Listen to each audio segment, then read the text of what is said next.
Hey guys, Sandy here, and today I am doing a filler page in my regular 12 by 12 album. What I'm going to do is use this 6 by 12 pocket page protector that is divided into 3 pockets. And what I do is I do this when I have a lot of photos of an event. I like to use these kind of things because I don't want to do full 12 by 12 layouts of everything that we did at Muir Woods. So let's see what I can do. Okay, so I have my pictures here, and then I have this wood veneer, and I knew I wanted to put the wood veneer over top of this photo. The photo's not a great photo. It's a little blurry, and you know, it's a little bit out of focus. It's not a perfect photo. It would have been one that I might have like blown up really large and done on like a large scale with maybe some vellum over it or something, but I decided to go with this. So I'm using these Ranger enamel accents, and I had shaken it up, but as you'll be able to see in a little bit, I did not shake it up enough. So it doesn't even say like shake it. The directions say establish flow on scrap paper, which is what I did.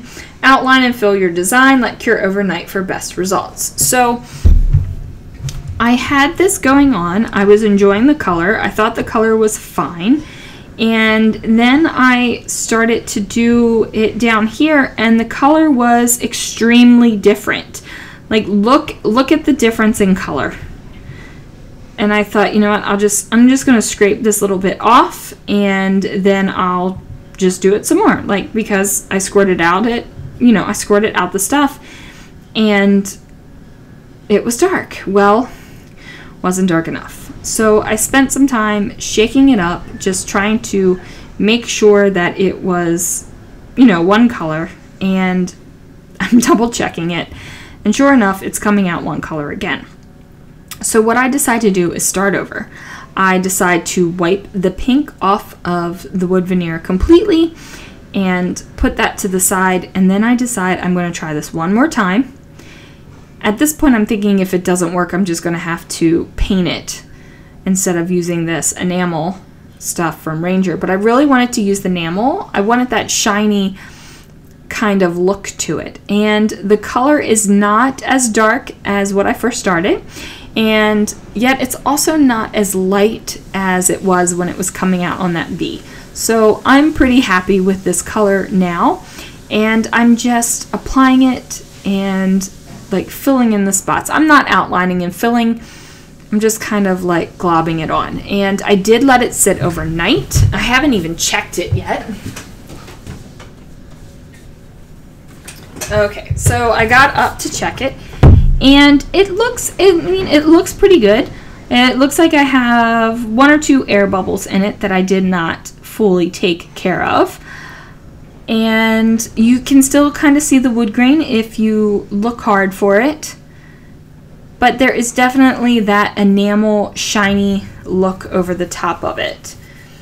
And I'm just going to be completely honest here. If this was going on a 12 by 12 layout, I probably would put another layer of enamel on it just to get it a little bit smoother, because you can still kind of see the wood grain. But it's not going on a 12 by 12 layout. It's going on a pocket page. And I don't want to say I just don't care that much, but I just don't care that much.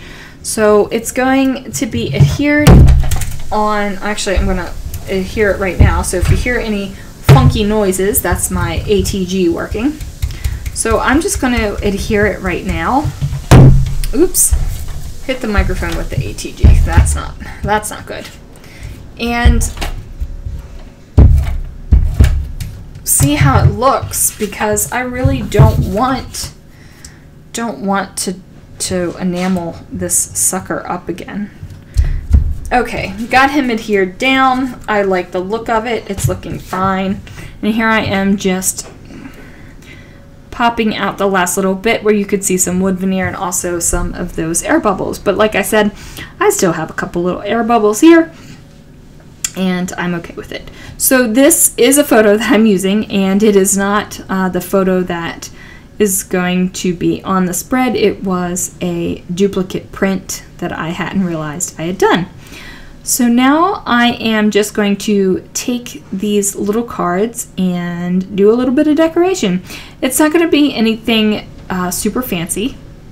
Now I wasn't sure if this card was crooked or if it was just printed a little crooked, but it was crooked. So now I'm just going to fussy cut this heart in these flowers. And this is really simple and basic fussy cutting. And if fussy cutting intimidates you, this might be something to start with. Something that doesn't have a whole lot of twists and turns for you when you're cutting. And you guys have probably all heard this before, but keep your cutting hand still and move the other hand that is holding onto the paper. The most important thing, though, I think, is to use a pair of scissors that feel good in your hand. So if the tiny little scissors feel good in your hand for fussy cutting, then use those. If big scissors feel good in your hand for fussy cutting, use those. Whichever ones feel good in your hand, you're going to just have better control with it. That's my suggestion. Now, I went a little bit hard with my adhesive and kind of ripped apart that cork arrow. So now I'm using this liquid adhesive, and it is Bonding Memories from Close to My Heart. And it is a dual action glue pen. So if you want temporary adhesive, you can like put the glue down and wait for it to dry, and then you can put it on. But if you want a permanent adhesion, what you're going to do is, while the glue is still wet, then you're going to use it to adhere to your paper. And I wanted that cork arrow permanently adhered, no reason for it to be temporarily attached. So I went ahead and did that, and now I'm just writing a line or two just about going to Muir Woods and how we had an annual pass and we took advantage of it. Not this time, but the previous time we had been to Muir Woods, we had bought an annual pass because we knew couldn't get that out. We knew that we would be back within a year at least once. So we went ahead and did the annual pass. So I like the fact that this is pink wood grain against the Muir Woods photos. It's kind of a little funny thing. At least it's funny to me. It might not be funny to anyone else, but like I said, it's funny to me, so we're going to go with it. Now, I felt like that little sticker here, or this little paper that says awesome, was just a little bit too large, even though this photo is awesome. Like, it's some rocks and stuff that was in Muir Woods, and how many times can I say Muir Woods?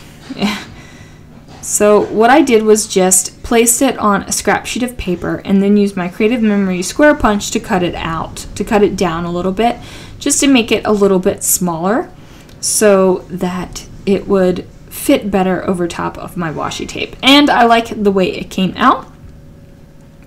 And these little puffy stickers are from Paper House Productions. And I decided to go with the little silver starburst right next to it, and then decided, you know what, I need a little bit more silver, so I'm going to take these little puffy dots and use them as the center of my flowers, because that is one thing I love doing, is putting dots in the center of my flowers. So whether they're enamel dots or brads or whatever, I just really like it. Makes me happy. And your scrapbooking should make you happy. You shouldn't be miserable doing it, right? So here I am using that same washi tape and trying to figure out what I'm going to do over here. I'm thinking, do I just use the same kind of... Oh, excuse me. Do I just use the same kind of puffy stickers, or what am I doing?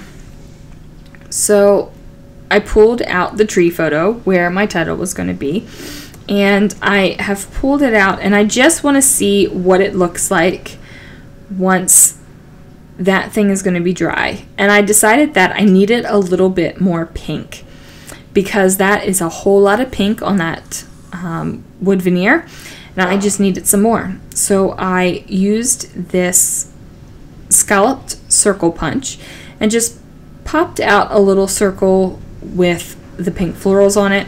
And then I grabbed these pink enamel dots that were from Freckled Fawn, and I'm just scattering them about this little area down here just to give it that little bit of extra pop of pink.